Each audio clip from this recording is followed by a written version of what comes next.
True. Nervous. Very, very dreadfully nervous I had been and am. But why will you say that I am mad? The disease had sharpened my senses, not destroyed, not dulled them. Above all was the sense of hearing acute. I heard all things in the heaven and in the earth. I heard many things in hell. How, then, am I mad? Hearken, and observe how healthily, how calmly I can tell you the whole story. It is impossible to say how first the idea entered my brain, but once conceived, it haunted me day and night. Object there was none.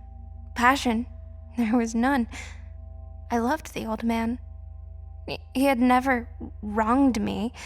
He had never given me insult. For his gold, I had no desire.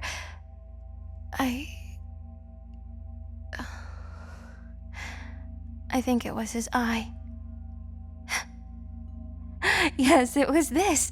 One of his eyes resembled that of a vulture, a pale blue eye with a film over it. Whenever it fell upon me, my blood ran cold, and so by degrees, very gradually, I made up my mind to take the life of the old man and thus rid myself of the eye forever. Now this is the point. You fancy me mad. Madmen know nothing. But you should have seen me. You should have seen how wisely I proceeded, with what caution, with what foresight, with what dissimulation I went to work. I was never kinder to the old man than during the whole week before I killed him. And every night, about midnight, I turned the latch of his door and opened it, and so gently. And then, when I had made an opening sufficient for my head, I put in a dark lantern, all closed, so that no light shone out. And then I thrust in my head. Oh, you would have laughed to see how cunningly I thrust it in. I moved it slowly, very, very slowly, so that I might not disturb the old man's sleep. It took me an hour to place my whole head within the opening so far that I could see him as he lay upon his bed. Would a madman have been so wise as this? And then, when my head was well within the room, I undid the lantern cautiously. Oh, so cautiously, for the hinges creaked. I undid it just so much that a single thin ray fell upon the vulture eye. And this I did for 7 long nights, every night, just at midnight. But I found the eye always closed, and so it was impossible to do the work. For it was not the old man who vexed me, but his evil eye. And every morning when the day broke, I went boldly into his chamber and spoke courageously to him, calling him by name in a hearty tone and inquiring how he had passed the night. So, you see, he would have been a very profound old man indeed to suspect that every night, just at 12, I looked in upon him while he slept. Upon the 8th night, I was more than usually cautious in opening the door. A watch's minute hand moves more quickly than did mine. Never before that night had I felt the extent of my own powers, of my sagacity.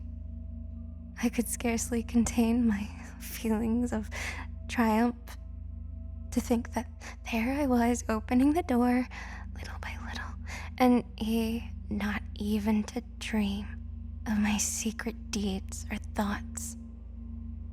I fairly chuckled at the idea, and perhaps he heard me, for he moved on the bed suddenly as if startled.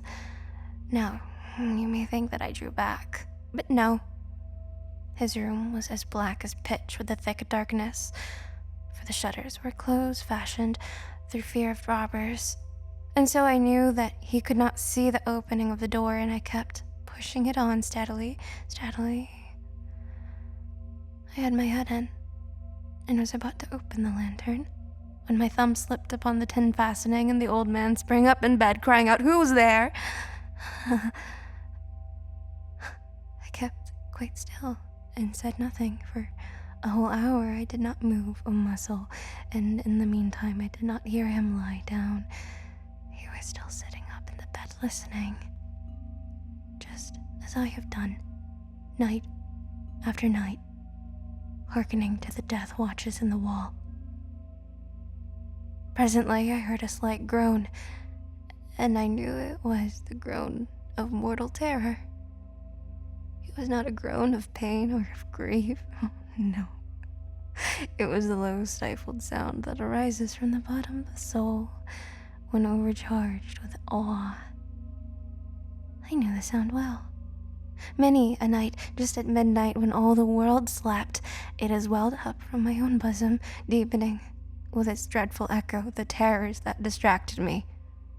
I say I knew it well. I knew what the old man felt and pitied him, although I chuckled at heart. I knew that he had been lying awake ever since the first slight noise when he had turned in the bed.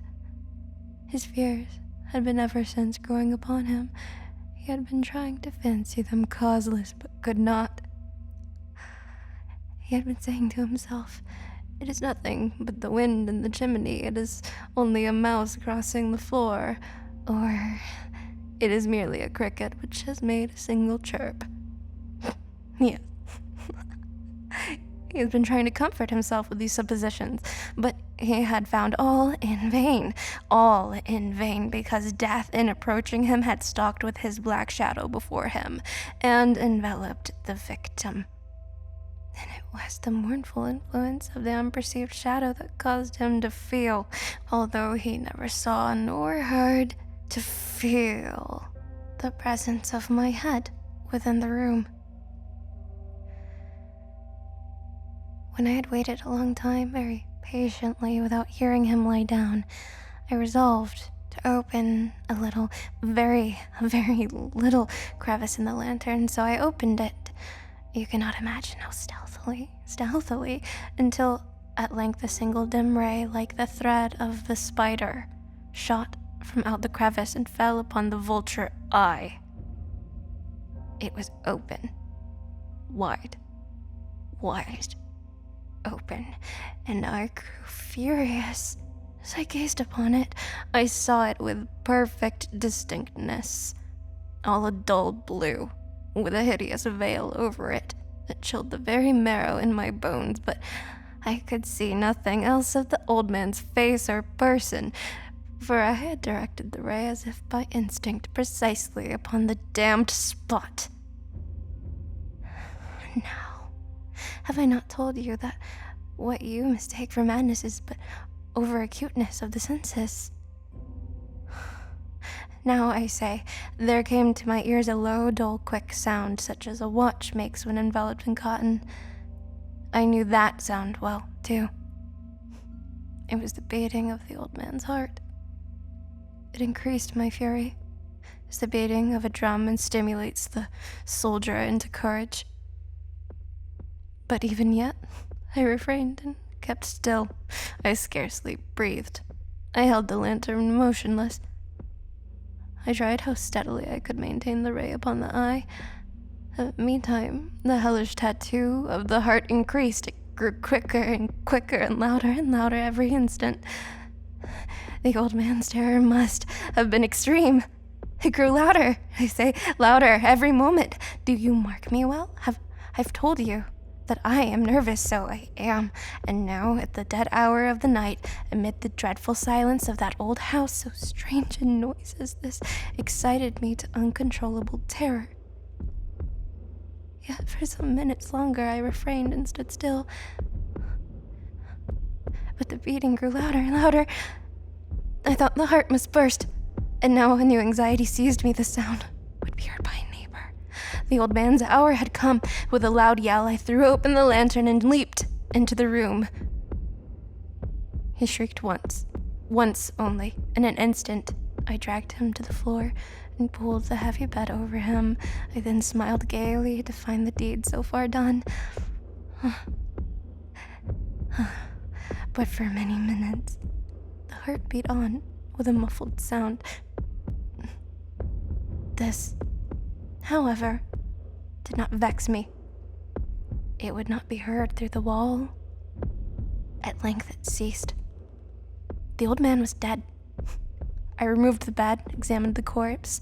Yes, he was stone dead. I placed my hand upon the heart and held it there many minutes. There was no pulsation. He was stone dead. His eye would trouble me no more.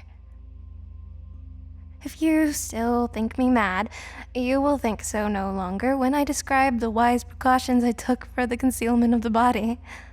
The night waned, and I worked hastily but in silence. First of all, I dismembered the corpse. I cut off the head and the arms and the legs. I then took up 3 planks from the flooring of the chamber and deposited all between the scantlings. I then replaced the boards so cleverly, so cunningly, that no human eye, not even his, could have detected anything wrong. There was nothing to wash out, no stain of any kind, no blood spot whatsoever. I had been too wary for that. A tub had caught all.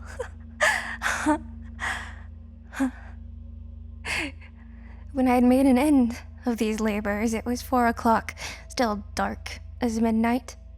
As the bell sounded the hour, there came a knocking at the street door. I went down to open it with a light heart, for what had I now to fear? There entered 3 men, who introduced themselves with perfect suavity as officers of the police. A shriek had been heard by a neighbor during the night. Suspicion of foul play had been aroused.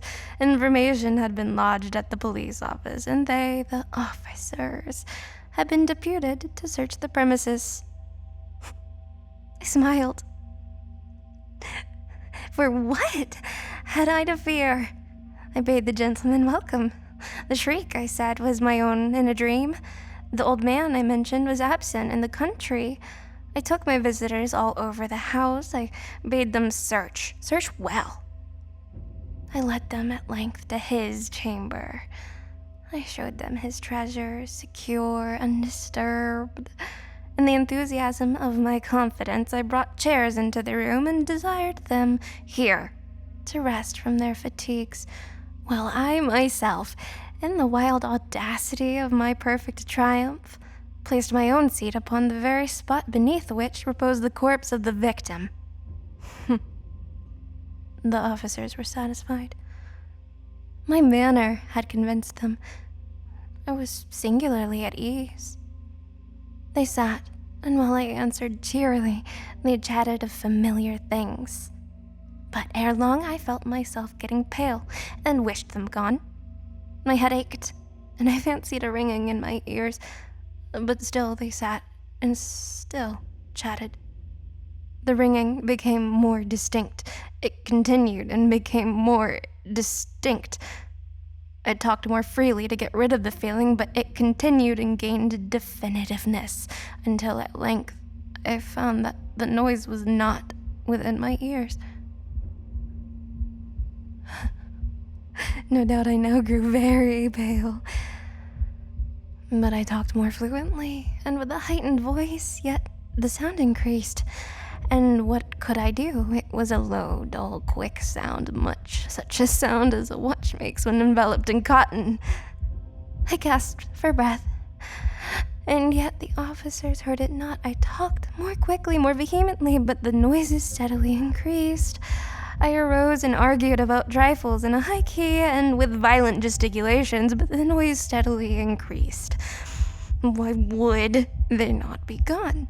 I paced the floor to and fro with heavy strides, as if excited to fury by the observations of the men, but the noise steadily increased.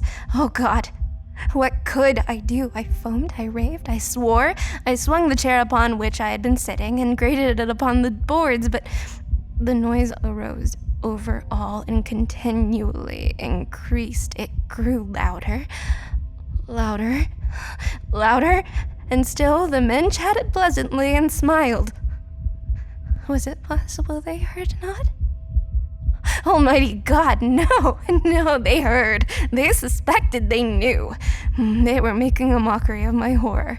This I thought, and this I think. But anything was better than this agony. Anything was more tolerable than this derision. I could bear these hypocritical smiles no longer. I felt that I must scream or die. And now, again, hark. Louder, louder, louder, louder. Villains, I shrieked. Dissemble no more, I admit the deed. Tear up the planks, here. It is the beating of his hideous heart.